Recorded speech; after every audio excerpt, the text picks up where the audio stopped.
All right. Good morning, everyone, and welcome to today's webinar. Um, I'm extremely excited. We have an overwhelming response in the number of people who had signed up for today. So if you wouldn't mind, I'd love to give it maybe just another maybe 1 or 2 more minutes, and we'll go ahead and get started, I promise. I won't keep you guys too long. We will record this as well for those who don't make it. But let's just go ahead and give it a couple more minutes here.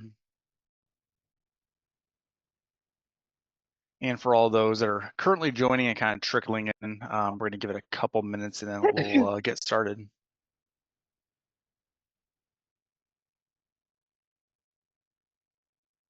And people are still just piling in, so give it another couple minutes.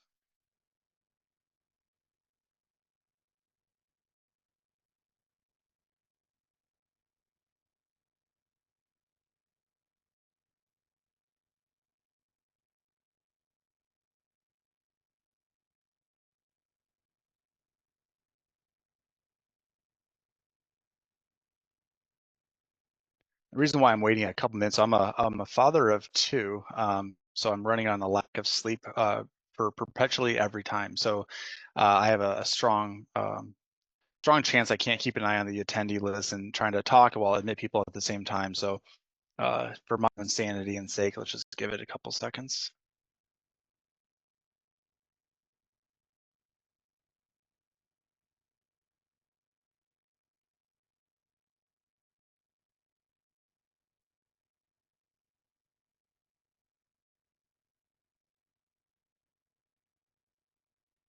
All right, so I think we'll go and get started. I guess while we're waiting for a few more people to trickle in, I do want to note, I'm sure by now every single person on this call has used Zoom before.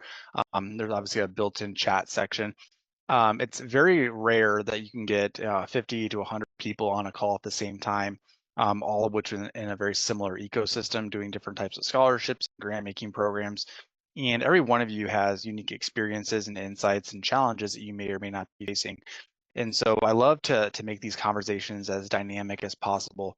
And so as we're kind of running through some of these topics and some of these items, if there's any insights or feedback that you want to add, of course, if you have questions for me or want me to talk more about certain topics, we'll do a Q&A at the end. By all means, we'll do that. But more so, if you want to share any of your experiences, especially as we get into like impact tracking and reporting, things that you're doing currently, things that you want to do moving forward, success stories of those of you who may have implemented some type of tracking mechanism to showcase ROI to your stakeholders and to your donors, and how that's provided real tangible metrics on follow-up funding or fundraising.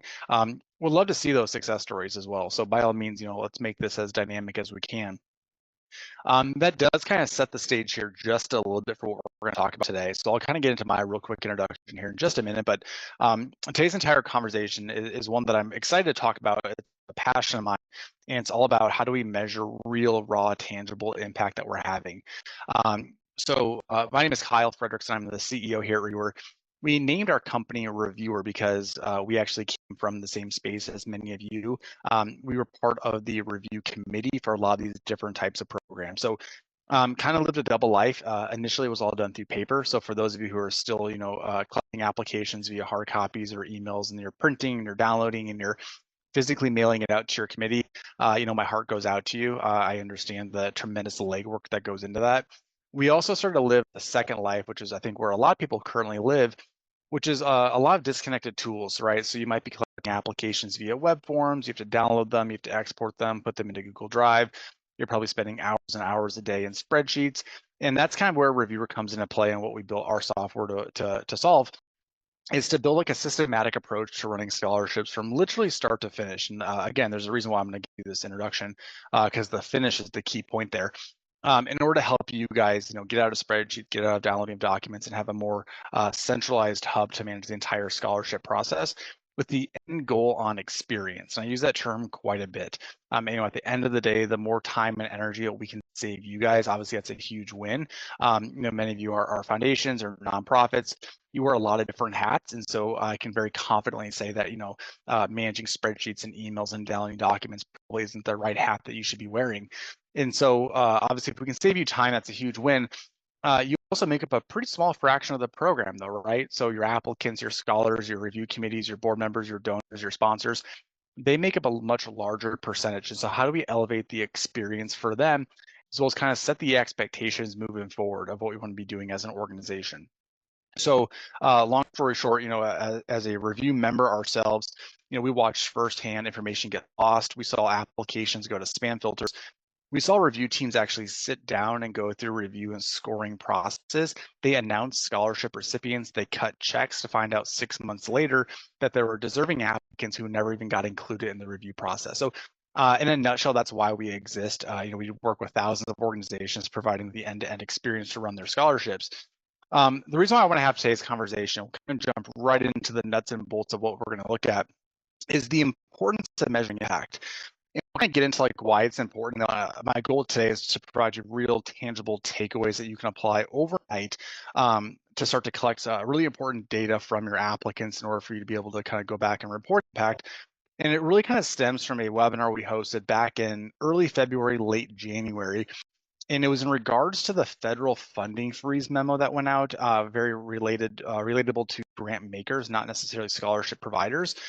But the question that came into play was, at this point in time, it's absolutely critical for us to leverage information and data to measure real tangible impact. How do we go back to our donors and go back to our stakeholders and show value to them and an ROI, really to create a sustainable long-term program? Every one of us on this call is a mission-driven organization, otherwise we wouldn't be doing what we do. And so instead of going through the motions and collecting applications and doing reviews, how do we kind of keep our eye on the prize and go back to our stakeholders and say, look, with this year's scholarship fund, the money that we raised, the applicants that we funded, here's the real life-changing efforts that we had, and here's how it aligns back to our mission or our vision. So in a nutshell, that's kind of why we started this conversation. A lot of programs ended up having concerns around losing funding. And so for them, one of their key priorities here over the next couple of months was to be able to kind of go back and audit their programs and say, look, like we can't have funding cuts and we can't have programs get diminished because here's the real lives that we're changing. And so that's kind of what spurred today's discussion. I think you can kind of summarize, in four kind of buckets, the importance of measuring impact, and then we'll kind of get into how to do it. So I kind of just alluded to like for your own program survival, right? It's a dynamic world. We have to be able to demonstrate real outcomes that we're having. Equally, if not more important, though, are for our donors, right? There just isn't infinite money. And so, for many of you, you have named scholarships and you've got donors, you've got sponsors. They're not really satisfied anymore with a thank you letter or being able to say, yeah, we funded the scholarship program. They want real data-driven evidence that their investment really is creating change. And for many of you that might be relying on corporate sponsors and corporate donors, these scholarships are a huge part of their corporate social responsibility campaigns. And so they themselves have an obligation to their stakeholders and to their staff and to their teams to be able to measure impact as well. And so how do we equip them with reports and impact that they can kind of go back and say, look, here's what we were able to accomplish, here's the lives that we changed. One of the bigger challenges I often see is, we go through these scholarship programs, we put a huge emphasis on like the operational side of things. We collect information, we go through reviews, we cut checks, and then we kind of stop and we launch the next phase of the program and we do it again. But what about the actual scholars themselves, right? Like life isn't easy. Success doesn't happen overnight. And many of your scholars are going to run into barriers and roadblocks and challenges. And so how do we uncover very, very early in their journey, impacts and challenges that they might be facing in order to help provide them resources? And those resources don't necessarily have to come from you guys. It doesn't have to be mentorship or guidance.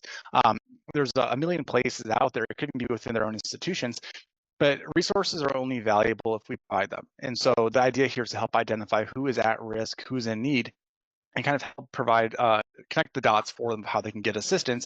That way they can kind of continue their journey and 3 years from now be able to report back the success that they've had. The last thing here is more from an organizational perspective, right? There's only so many hours in a day, there's only so much time. And so how do you guys stay hyper efficient into these processes? So again, I'm kind of going to go pretty quickly through some of these things. I think we all agree like measuring impact is important. I think the challenges is the thing that we're most interested in. And then what are the raw takeaways and elements that we can look at? But what's at risk? I already kind of talked about this, right? Like the loss of funding. It could either be renewable scholarship donors or as you're fundraising for future donors, right? Having real data to back it up. Missed opportunities, like where are you really providing value? Is there a certain demographic of applicant or student or staff that maybe isn't being included in your scholarship programs? Powerful storytelling and right testimonials from your applicants, being able to, from a marketing perspective, be able to highlight people and the lives that we've changed. I talked about scholar success. So again, going back to that last slide of being able to identify at-risk applicants or scholars earlier on and providing real tangible resources to further their careers. And obviously on top of that is going to be your mission and vision, right? So you guys offer scholarships for a reason. So how do you tie back that reason to your mission? So with all that said, why many of you guys are on the phone here or this call today is there's probably some type of challenge that we're running into that's either preventing us from properly reporting on impact and or maybe ways to elevate what you're currently doing. So again, going back to our Zoom chat, if you've got insights into how you're doing things, by all means, toss them in there. But for me, I see kind of two common pitfalls or challenges that most scholarship providers face. Number one is more of like a systematic challenge, and then the other is more of like a methodology challenge and kind of the ideas behind it. And we can bucket them, I think, into like 5 key sections. So the first one I want to talk about is a lack of systems, right? If you don't have the information, you don't have the data, it is physically impossible for you to report back on impact, right? Like you can't do this alone. You need people to come back to you, and by people, I mean scholars, and self-report kind of where they're at within their journey. Without that information, again, it is physically impossible to do impact reporting. Number two is fragmentation of processes.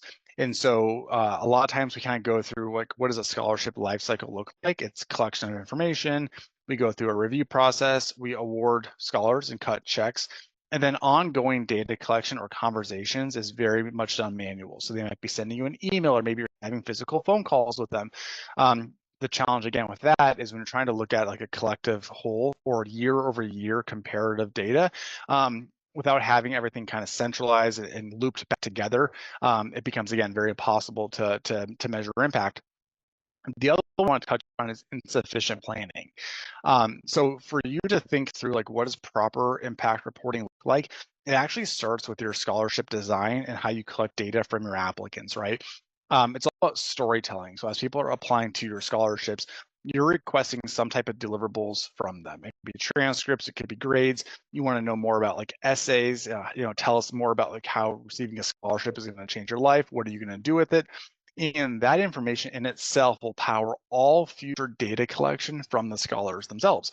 So if we're changing processes or if they're submitting things to us, cut checks, and then like 6 months later or 1 year later, we reach back out to them for ongoing data collection, and we're presenting these entirely new concepts or requirements, it becomes very challenging for them, right? So it's all about setting expectations earlier on and basically building off of the initial application to build a comprehensive profile and kind of persona about your scholars. I'll lump the other two together, and it's very much resources, right? I think for many of you, you can sit here and say, yeah, like no brainer, Kyle, like I totally get that. We only have so much time in a day. I'm a one-person shop, or I've got all these other obligations. And so like I just physically don't have the time or the bandwidth to start to implement these philosophies and do this. And we'll kind of get into ways that we can potentially help. But I think if we were to summarize like what is the most important thing that you can be doing within your scholarship program, it really is providing value ongoing to the scholars and then also being able to go back and report impact. So this has to become like a key priority for your program. And I think your teams and your staff and your board members and your stakeholders need to be aware of the importance of it to kind of build a camaraderie and a team buy-in, right, to help provide you the resources that you truthfully will need. So I'm going to get into the nuts and bolts here of what I really want to get into, which is how to actually properly do impact reporting.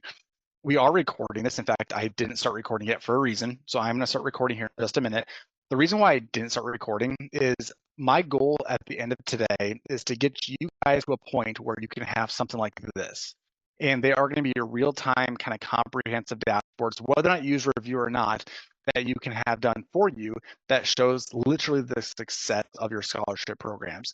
every person on this call who at some point decides to move forward with the reviewer by May will have these included automatically into your licensing. So I want to make sure I get that out of the way now before I start recording, obviously, because you guys are special and you deserve that.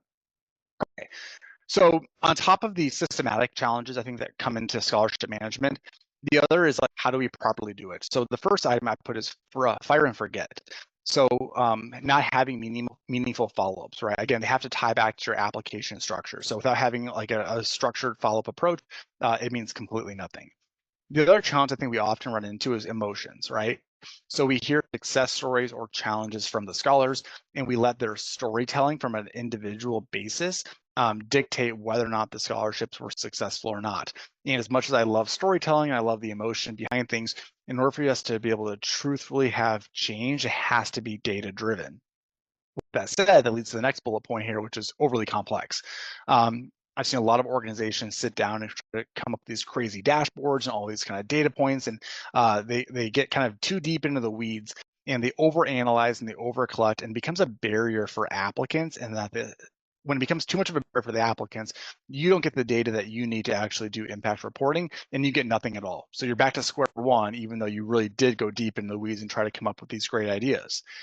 The other process here is going to be the wrong metrics.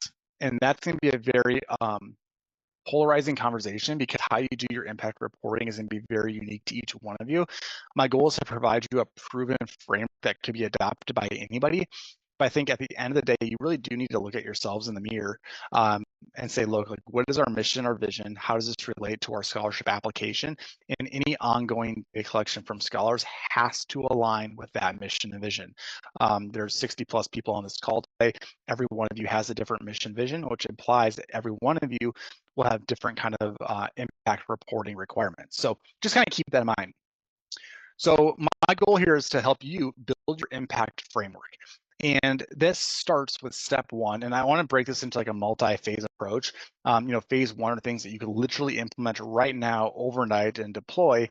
And then phase two is kind of like my own personal, like, pie in the sky, big picture of how do we, 5 years from now, be able to go back and show the impact that we're having on local communities, job growth, community service, right? And so again, like, that can't happen overnight because we need years of historical data. Although many of you may have a bunch of this data already from prior years, that's great. You're already ahead of the game. But moving forward, I don't want us to get into the weeds and say, okay, like, wow, this is really comprehensive, so I'm going to do nothing at all. So let's kind of go baby step, one step at a time. What are things you can do right now? And then what can you strive for year over year to continue to grow the program? And then maybe 5-6 years from now, you're at the point where you can measure, hey, our scholars are, have a 62% job placement, and we have a 300% positive ROI, right? Things like that. So number one is scholarship acceptance packets. I'm going to make an assumption that many of you already have some type of scholarship acceptance packet, but the clear item here is to be able to establish a baseline data and then clear expectations moving forward. So most scholarship acceptance packets, and I'm actually going to give you guys here, I'm going to go ahead and close this window, something like this. Let's see. It's kind of ugly. That's fine. The goal here was just to kind of preview it. So we're going to set a follow-up of like what an acceptance packet would look like, as well as some of the other data points that we're going to get into. But the goal here is to set clear expectations of, okay, as a scholar, here's what we're going to need from you. It's going to be simple things like where the checks going to be cut to, media release forms, headshots, all the things you're likely already currently collecting. But the real critical aspect here is basically saying this. Long term, over the next, pick your timeline, 3 years, these are the data points that we're going to need from you. And by accepting this scholarship, you are agreeing, right? You're setting an expectation and a commitment to the ongoing data collection. Because again, without having ongoing data collection from your scholars, impact tracking is absolutely and without a doubt impossible, right? So you have to be able to do that. So the idea is that you're basically making them e-sign and commit, and it's without this, it will not unlock the funds. I've even seen some scholarship providers without doing the follow-up deliverables, if it's a renewable scholarship, they'll actually cut funding, right? So like, you don't have to get so I don't say hardcore, but you don't have to be so cut and dry. But there needs to be some type of ramification by not actually following through with it. So with that said, what is the first impact statement that you can be doing? So it's short-term impacts, right? I, as Kyle, applied to your scholarship program. I'm selected. I come in. I do my scholarship acceptance packet. And then sometime, in the short term, it could be terms, it could be semesters. Within the first 6 months, like, where are you currently? I would argue that this is the number one most important takeaway from today's conversation, and it has nothing to do with impact reporting. The biggest challenge with most scholars is within that first year, right? And it depends on who the demographic of your scholars are. Again, success does not happen overnight. People will run into roadblocks. And if you don't uncover what those roadblocks are, we're setting both ourselves up as well as our scholars up for failure. And so the idea is like short term, like, what are your current grades? What does your financial stability look like? What type of initial obstacles are you running into? Tell us more about some of your wins as well as kind of progress reports. Again, some of this data will be leveraged for impact dashboards and impact reporting, but the goal there is to actually audit their responses, help identify high risk applicants or students or scholars, and then connect them to the resources that they need. None of us are in the game for widgets. And what I mean by that is we're not here to collect applications and cut checks. We really do want to see these students kind of go through the entire life cycle of their journey and find future success. And so how do we kind of help guide them to water? So for example here, again, this is kind of an ugly example and that was done on purpose. I want to try to be able to aggregate everything for you guys. Your acceptance forms are going to be quite simple. It's, who are you? Some of you are cutting checks directly to applicants. Some of them are going to be going directly to institutions. Some of them might be like disbursement. So you get some scholarship now, you have to renew for the second batch of it. That's going to be all the customizable components that each one of you can do. But basically, you have to start to collect that information. We get into then the acceptance of it. So I basically, I have to maintain a certain GPA. I have to enroll in a certain number of hours. Again, these are all things that you're likely already doing. I do want to, though, get into an initial assessment. So some of this can be pulled from your application forms, like what are your career goals? And I think this is really interesting because you're going to have scholars that start their journey and they can tell you like, hey, here's what I need funds for. Here's what I hope to achieve. Here's what I want to go to school for. And then a year from now, that completely changes and that's completely fine. But I think that's really important metrics for you guys to be able to kind of report back on in the future. And the last thing here again is the certification. So basically saying like, I do agree that by accepting the scholarship, I'm going to have a term check-in at a certain timeline. At the end of the year, I'm going to fill out an annual report. I am then going to do a graduation milestone report and then a post-graduation follow-up. And each one of those can be very systematized. You can say, 6 months from now is the first milestone, 1 year from now is the second milestone. Again, I'm going to show you how easy this is in Reviewer, but they're agreeing to that. So back to this slide, that kind of covers the acceptance packet. I don't expect you guys to remember everything there. I will show you. I'll send this out via email, a real template that you can use. The short-term impact metrics. So again, keeping things very simple. So again, this is generally done 6 months after they start school or whatever. For some of you, be a brand offering a scholarship to current employees. I get that. Some of these things will change a little bit. But what is your current academic progress? Like, what is your GPA? Tell us more about the courses that you're taking. Did you decide to change your major or not? Are you still on track to graduate? And then financial updates, right? Mike Tyson's famous quote is that everybody has a plan until you get hit and the plan goes out the door. That can be a very similar concept for your scholars, right? So they might go to school and they find out that they want to go do a different major that then requires additional funding. Their financial needs have changed. Maybe they got an internship that's eating up a bunch of their time in a good way. So you want to kind of help build a current persona of who they are. And then also challenges, right? And this isn't necessarily academic related. Like, yes, you're going to have people who go to school and they struggle, and that's fine, right? We'll get them the resources that they need. What about people who run into like personal problems, right? There might be, something happening within their personal lives, with their families, or their jobs, and that has a negative impact on their schooling, and maybe we weren't clear right away. And so, how do we start to get ahead of that, identify that, and then using this information to get them help? Because at some point they're going to come back and they're going to do another follow-up. So what an incredible story that we can tell by saying, look, Susie applied for a scholarship. We gave her a $5,000 check. She wanted to go to school for this. She had this crazy life-changing event. Her grades started to suffer. We were able to catch that earlier on. We connected her with these resources. Now for her second follow-up, her grades bounce back. She's now a volunteer. She's got an internship. Like, that in itself is a win. Like, if nothing else happens, your scholarship program just changed that person's life. And it wasn't just the scholarship and the check that was cut, it was your commitment to getting information from her in order to get her the resources that she needs. And I can't speak more passionately about this. I've worked with thousands of scholarship providers. Every one of you has a clear mission and vision. And the biggest challenge is being able to uncover these really hard facts to be able to change people's lives. Okay, so moving on is the next more complex component. This is phase two. And by no means do I expect any of you guys to be doing this right away, although some of you absolutely are. If you have year-over-year data already, if you're like a 30-year scholarship program, you're in a really unique position where it'll require some time and some legwork, but you can kind of go back and start to survey these people and get data from them to start to measure these impacts. But where I'm getting at here is kind of in the midterm. So basically at the end of the year, like what is your degree or progression? If you just graduated college, or if you use this fund and you finished your certification, did you get employment right away? If so, like what's your starting salary? What is your current student loan debt? Again, I'm going to come back to why this stuff is very, very important. Are you a current volunteer? Are you working within your communities? Are you an intern? And then following up on that long term, right? So congratulations, you just graduated, you got a job 6 months out of college, you got a $50,000 per year salary. I want to know, 3 years from now, are you still in the same career field? What's your current information, right? Because you might want to treat them as an alumni, right? So up-to-date data collection for enrichment of your alumni databases. Like, what is your career trajectory? Is your income growing? Are you giving back to your community? Like, what is the social impact that that person is now having? This is where we can really get excited and connect the dots of saying, look, we cut this check in 2024, and by 2028, this person is now volunteering for, Big Brother's Big Sister, and they're a mentorship to a kid in need, right? Like that is the most exciting stories that you can tell. Without your scholarships, that physically probably didn't happen. So this is all great and dandy, right? We all agree that this is things that we want to be doing, but how do we physically do that?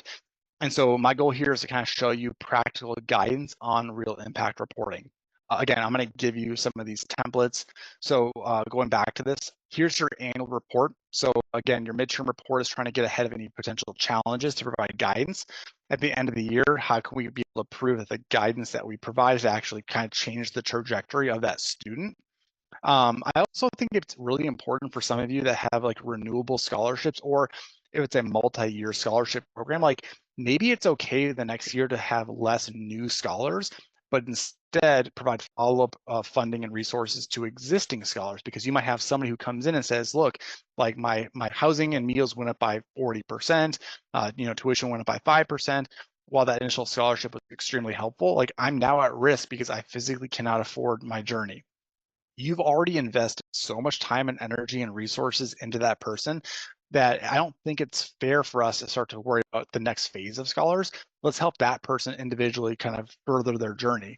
So I think this is important to figure out. For some of you, it's not all about like the number of scholars, it's the impact that we're having. And so, maybe next year, while we might have the same scholarship fund, we award 10 less people and instead, provide resources to 10 prior year recipients. Again, without knowing who these people are and their current kind of circumstances, we physically can't do things like that. We also want to know, hey, at the end of the day, like, did we help you eliminate student debt when you graduated? What was your current debt? Did you get a job right away? Again, these are things I just talked about. I'm just now visualizing basically what the applicant is going to submit back to you. Are they involved in community services? Let's do a little bit of a self-reflection, or what I call like a postmortem. So how did the scholarship influence your academic journey? Or some of the most significant lessons that you learned? This is purely from a pure testimonial perspective, right? There's no better way for you to showcase your value to your community than both metrics, but then also real tangible quotes of, Susie saying, yeah, without this scholarship, I physically could not have become a veterinarian, right? Things like that. This is without a doubt the most challenging component.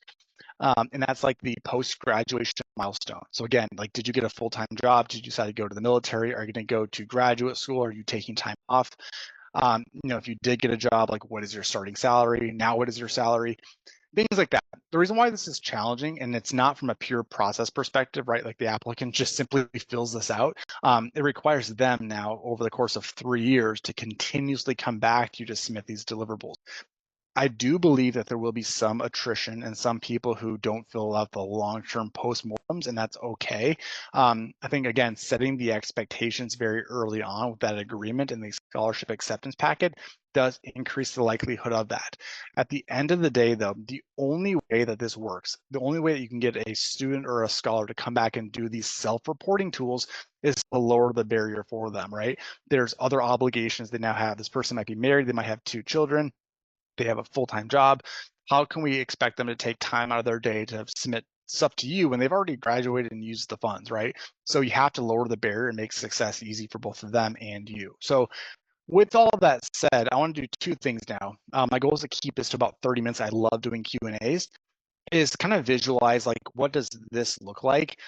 So the idea, at least within Reviewer, is you're collecting your scholarship applications. I'm not going to demo Reviewer for you guys. If you want to see the platform, I'd love to have that one-on-one discussion.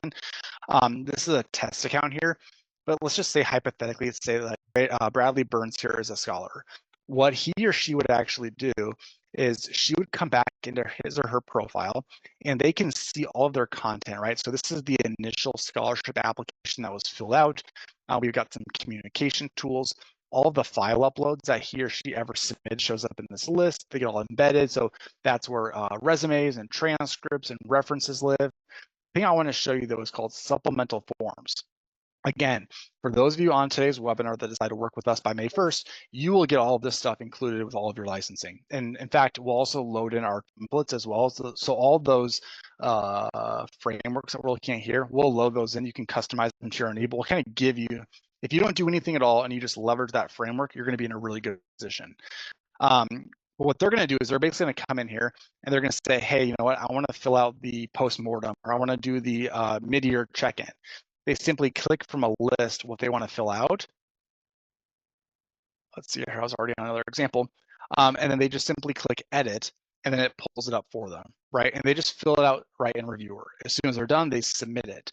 But now you have basically an applicant's profile that started with a scholarship application. It then grew into review and scoring, it grew into communication, it grew into tracking and reporting, and then now it's going to hold into all the additional forms that this person is going to fill out every 6 months, every 1 year, 3 years from now. And so when you go to do your reporting, it now is realistic. Again, everything is centralized in one spot. What I want to show you next is this. So this is an example here. This is done completely manual just for the sake of today's conversation. But my goal is to get you guys to a point where you don't have to physically fill any of this in. Within Reviewer, it'll do it for you. So it'll look at all of your applicants. It'll look at, how many people were funded for how much. It's gonna go and fetch all of those forms I just showed you and aggregate things in real time automatically for you. Just for the sake of conversation, though, we do try to break out our impact reporting into multiple sections. So number one is program efficiency. Like, there is this balancing act of like, how much time and money are you investing into your own processes? How many funds do you have? Like, what is your review time? Going through the selection process, like how many applicants did you receive? How many people did you award? How many people are enrolled in the second plus term? How many of them completed their degrees? Post-graduation, how many of them were employed within 12 months of them? How many of them are currently in their field of study? How many are pursuing an advanced degree? Like, what's their starting salary? And again, you can kind of see here that we're actually going to measure it against industry averages as well. Long-term impact, how many of them hold leadership positions? What's their salary, 3 years later? What's their student debt? This is a very, very basic high-level example. What I want to show you, though, is this next step. When I click Generate Dashboard, I want you guys to be able to get something like this, where I can kind of look at, like, what is my cost ratio? What's my fund utilization? How much remaining funds do I have? Like, what are some key insights? So, for example, like, we've got a 95% retention rate, things like that. We have 5-to-1 applicant to recipient ratio. We awarded 21 funds on average for $2,300 per person. Gives us some insights down there. Success stories. So we have a 90% completion rate. You can kind of get it more into like why that's important. Post-graduation, we can get into like employment rate, career alignment, continuing education. I can tell you, how many people are financially stable, how many hold leadership positions, their debt reduction, right? So our scholars hold a 63% higher or less debt than the industry average. what percent of them are doing philanthropic giving, things like that. Ultimately, these are really good internal tools that you're going to need to be able to kind of pitch donors and fundraise. But then also, we have a lot of clients that want to publicly display some of these metrics. So, like, here's a high-level overview of our scholarship by year. Here's how many scholarships we have. Here's how much funding. Here's how many current scholars are going through the process. Our scholars on average have a 3.67 GPA versus the industry average of 3.25. We have an 88% graduation rate versus 65%. On average, our scholars are completing their degrees about 1 year less than the industry average. 94% of them are get job placement within 12 months of graduation. You can kind of see by year their GPA increases. Again, I can't stress the importance of these surveys that we have people fill out. Because what happens in year one if you've got somebody that has like a 1.5 GPA? And the only reason why they've got 1.5 GPA is something happened in their personal life. They had to take less credit hours and they had to get a full-time job while trying to go to school. We identified that, we provided resources, and then in year two, they bounced back. And by year four, their GPA increased by 2 full points, right?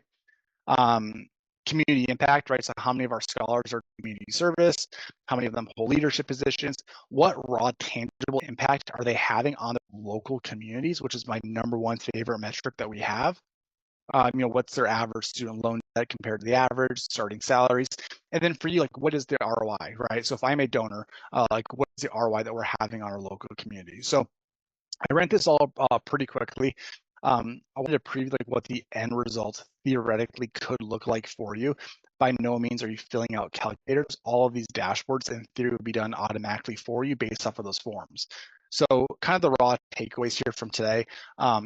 I would love to open this up for a Q&A, but I kind of wanted to visualize how simple it is for your scholars to actually come back into their profiles to do those self-reports. Number two is I will share out examples. So example acceptance packets. I'll share out your check-in forms. I will also share out kind of your ongoing data collection for the annual reporting. So yeah, I think, again, I'll stop rambling here. We've been on the phone for about 35 minutes. We'd love to do a Q&A.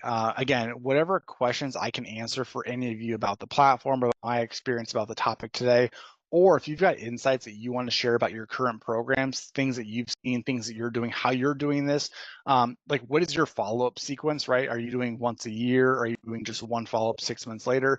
Is anybody doing impact reporting like long term, like 5, 6, 7, 8 years down the road?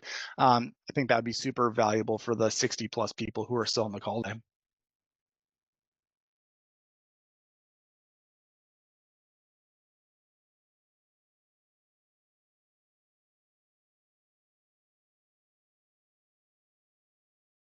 And while I'm waiting for questions to come in, kind of bouncing back here to reviewer, I kind of showed you here, like this is an example of what I call a supplemental form. You can have as many of them as you want. I think the goal here is to automate this as much as you possibly can. So, we've got a feature here in reviewer called groupings. I call them buckets. There's none set in this example, but what I would do if I were you is I basically create like a phase 1 bucket, phase 2 bucket, phase 3 bucket, and then I would create like your follow-up sequences. So I would say like annual reporting. I would say like mid-year check. And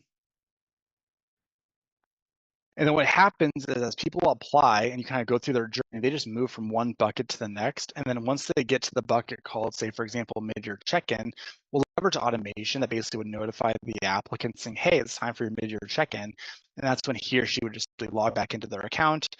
They could receive communication from you. They would go to their supplemental forms. And they would say, okay, I'm ready to fill out my acceptance packet or my mid-year check-in. And then they would just fill it out directly within reviewer. Again, very, very simple, very, very low barrier. Once they submit this, they're on to the next phase of their journey, which might be another 6 months from now. But this data in real time is being aggregated with the rest of your scholars, and that's what's populating some of these dashboards.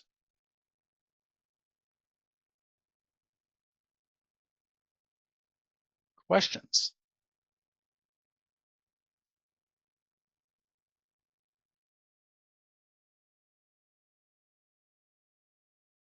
And with 60 plus people, I'm going to keep everybody muted. I can unmute individuals. If you want to kind of leave a chat in here, by all means, we can. Prior experience is to let 60 people people talk over each other is problematic, especially with like kids crying in the background and dogs barking. So I'll kind of wait for questions to come in. I'll hang out for as long as you guys want. At the end of the day, I've seen way too many scholarship programs with really good intentions, really well-structured campaigns. They cut checks, and then 2 years later, they really struggle to be able to report back on the impact that they're having. So I really hope that there was some type of raw, tangible takeaway, even if it's as simple as taking one of these templates, and if you're not using Reviewer, that's fine, and implementing this into your current process, then I would consider that a win for today's conversation. But yeah, other questions you might have?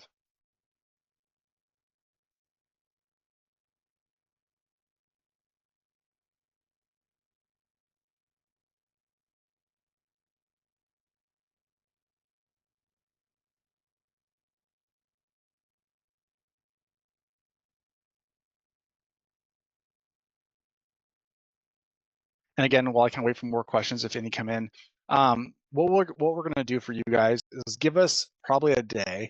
We're going to convert today's conversation to a bit more manageable article. So we'll kind of outline like what are the steps to impact tracking.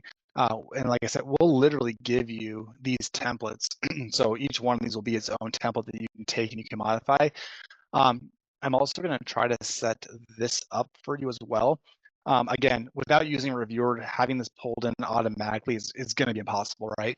But you can kind of toss in some of your own numbers, right? So you can toss in some of your numbers and kind of see what it kicks out, just to kind of help you visualize like what the future could look like for you. So a couple questions came in. What's the incentive for recipients to actually complete those? Yeah, it's very tough, right? Um, it's it's much easier when you have so let me rephrase that. There's multiple deliverables that we need from people. Many of them are going to be during their academic life cycle, right? And so if you have a renewable scholarship, or if you kind of triage the funds where it's not all released right away, that is part of your terms, right? So like if you want to unlock the next check, you have to fill out your report, and they're agreeing to those terms when they accept their scholarship. Um, the ongoing data collection, which is extremely important post-graduation, is challenging because there is no incentive for them. The goal and the hope here is that we change their life, right? Like we cut them a check, and because of that, they're able to kind of go and pursue these things. Um, we hope that we build trust with them and that they want to partake in the next phase of applicants that you're going to change their lives for.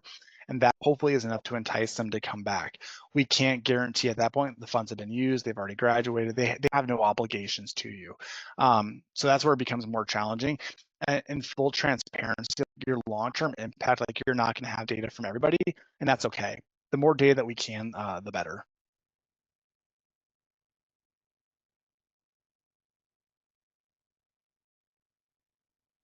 Yeah, I mean, like loan balances and salaries, like their hesitation to submit potentially confidential information, you're 100% correct. I think one of the benefits, at least with a platform like Reviewer, is like the data security and privacy is there for a reason. Like, yeah, I don't expect them to submit a tax document at all, nor do I expect them to send you an email with like their current loan information, and nor should they, right? All we're asking for is like, what is when you graduated, like what was your student loans and what is your current salary? But I do believe that, by clear guidance and expectations that using a secure portal, again, you're not just some small run-of-the-mill shop where you're gonna, take their information and use it. Like your scholarship provider, right? You're changing people's lives. Like they should be open to giving that to you. But yeah, low barrier data security and privacy, having everything in a centralized hub does kind of ease those concerns.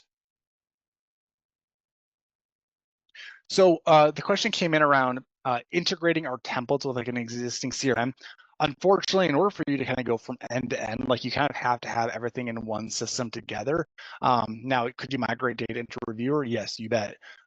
You can still use these templates, right, and build them within your current platforms. So you wouldn't be able to like integrate with them, but you'd be able to take, say, for example, this term semester check-in form and use your current platform and have people fill it out. Obviously, like I don't know what their reporting capabilities look like, or if it's even possible for it to power these types of dashboards. That's kind of like why Reviewer exists and the benefit that we provide. But nothing prevents you from basically taking this form, putting it into a Google form, and then emailing it out to your applicants. Like that's a great start, right? You're collecting data that you may not have now. Just know that if I go back to my presentation, Fragmented data is absolutely one of the systematic challenges that we have with impact tracking.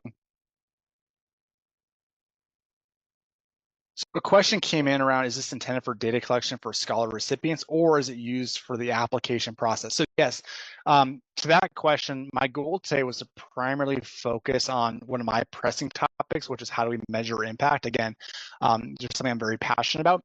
Reviewer in itself, though, is an end-to-end scholarship management software. So basically, applicants start day number one, they create their profile. From there, it drops them into the application form. Everything in Reviewer is customizable. So this is just a high-level example. In this case, I've got Michael filling out the application.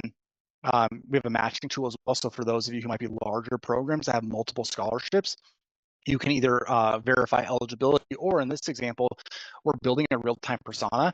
So the applicant tells us who they are, tells us some more information about them, and then the system will actually say, hey, look, based on what you just submitted, these are the 3 scholarships that we offer that you best align with. Whichever all of them do you want to apply for. From there, it drops them into the actual application. So, your transcript uploads, your grades, your financial needs analysis, FAFSA stuff, 1040 documents, if you're collecting that, essays, letters of recommendation, just at a very high level. We actually have a built-in recommendation tool. So, for example, it'll actually send a notification to the person submitting the reference. They then click on a link, they submit their references. You will then get these operational dashboards, so you can see in real time like who's done, who's not done. You want to send them reminder messages. You can view their scholarship portal. So, for example, here's the list of all of my scholars. When I click into them, it's going to show me who they are. I have built-in communication tools. Every file that was ever uploaded, again, resumes, transcripts, references, whatever it might be, they show up in this list. I don't want your team to ever have to physically download and export anything ever again, although there's still value in doing that. So what you can do is you can press view, and all of those files actually get embedded in Reviewer. Once applications come in, you can then assign them out to a team. So in this example, I've got a team here for phase 3 where Simon, Paul, and Mark will review them. So I can actually pair up my scholars with a review committee or team. Either you can redact the data, you can randomize it, team comes in, and they actually have the built-in selection tool. So when your review team comes in, they can click on an applicant or their ID if you're rejecting PII, which I would highly recommend. And then they get a split screen. So half of the page is the applicant's profile. So here's who they are, their file uploads, their comments, and then the right-hand side is your selection tool. So if you guys do like scoring rubrics or a selection process, which again, we advise you, those are all webinars that we've hosted previously that we'll host again.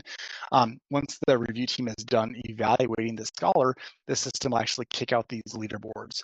And it shows you in real time a list of literally every scholar, who reviewed them, how they were reviewed individually, collectively, averages. If your program is very mathematic and you take, like, say, for example, like the top 10 people and give them a check, then that's great. Otherwise, you can start to leverage this for deliberation. So high level, to answer your question, yes, Reviewer itself does the post-impact stuff that we talked about. It's also an end-to-end scholarship management platform. Yeah, so spending. So Reviewer in itself doesn't have any, like an accounting mechanism, and that's done by design. I'm a firm believer in there's platforms and products out there that do things really, really well, and people who try to do too much at one time struggle at doing absolutely everything. So we would prefer that you leverage your existing kind of accounting platforms. There's integration potential that you can do. Most organizations that use Reviewer will basically have like what their scholarship budgets look like. So if you've got a $100,000 scholarship fund, like what's the total balance?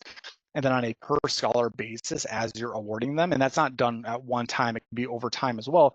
You're going to log on their profile like what was awarded and when, and then that in itself will then power your reports.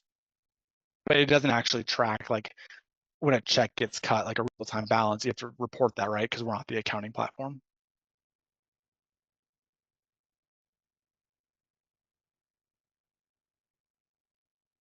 Great questions.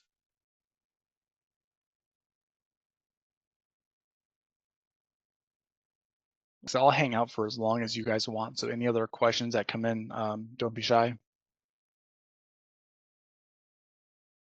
So a question came in around how do we explore this further? Yeah, you can totally email us. We'll make it easy. So obviously, if you go to our website, you can sign up for a demo request, or you can connect with us. We'll also send a follow-up message if you, and you likely got a message to get to this webinar. So if you want to respond back to that, that's cool. If not, we'll send out a recap. You can respond back that way. So we'll make it very, very easy for those of you who want to explore reviewer deeper.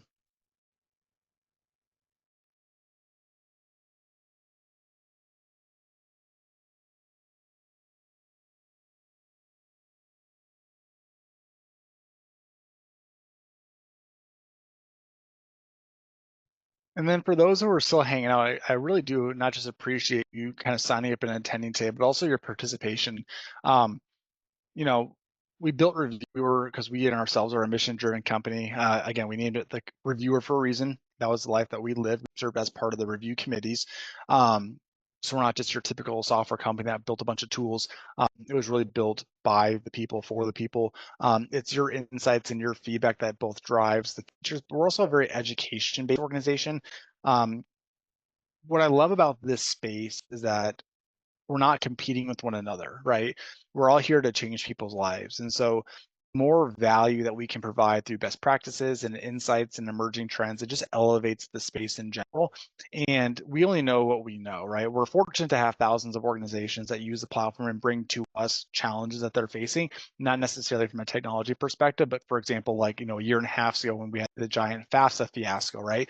Those were not unique challenges to that one organization. So it's a way for us to kind of keep an ear on what's going on, provide, do some research, find other organizations out there that might be more intelligent than us, bring them in and host these webinars and articles and resources and blogs, whatever we can do to help you guys further the growth of your program. Obviously, if you're using Reviewer, that's great. That's what we're here for. But, if there's any takeaways that you can apply to your programs that elevate it even without the system, then that's a huge win for us.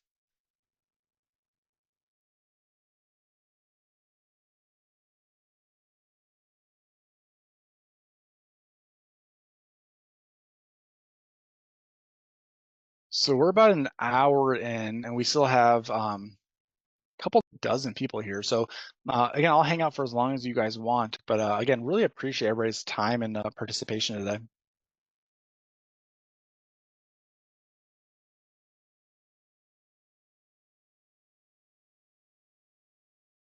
It's like now we're starting to drop off. It's, at least for me, it's about noon, so lunchtime for many people. So yeah, again, I appreciate everybody's time today. Keep an eye out for that follow-up. Again, we have and we will continue to share resources. If you ever get tired of us, just let me know. But again, our goal is to, again, just pump out whatever best practices we can. So if you want to get in touch, we're easy to talk to. But appreciate everybody's time today and looking forward to kind of that next discussion.